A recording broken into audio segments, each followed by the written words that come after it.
Salam hörmətli abituriyentlər və müəllimlər. Bu videoda sizə DİM test toplusu 2025-ci il nəşrdə olan yeni bir sual modelinin izahını təqdim edəcəyəm. Vaxt itirmədən keçək suala. Eyler-Venn diaqramına uyğun gələn bəndləri müəyyən edin. Biz öyrənmişik ki, bizə əvvəl coğrafi obyektləri versin, biz onlara aid hadisə və prosesləri müəyyən edək.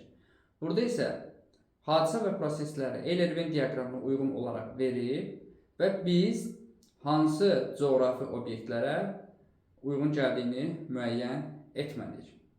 Belə olan halda məsləhətdir ki, həmişə ortaq cəhətlə başlayasınız.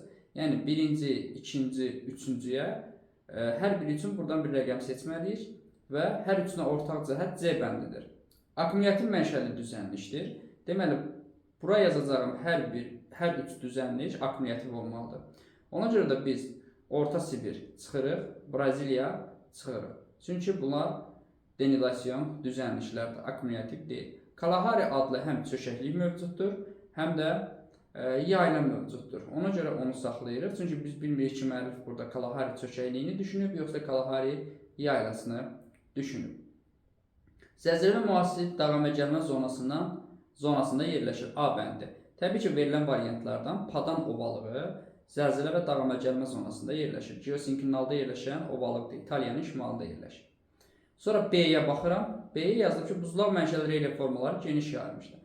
Təbii ki, 4-cü dövr buzlaşmaya məruz qalan Almaniya, Polşa ovalığına uyğun gəlir. Bu da getdi. C bəndi ortaq idi. İki işıqlanma qurşağında yerləşir. Ya tropik xətti kəsməlidir, ya da qütüb dairəsi kəsməlidir. İki işıqlanma qurşağında yerləşən də aydın məsələdir ki, burada deməli La Plata olacaq. Cənub tropik xətti kəsir. Deməli, Kalahari platosu, yəni yaylası düşünülmüş. Doğru cavab 1-ə 4, 2-yə 5 və 3-ə 2.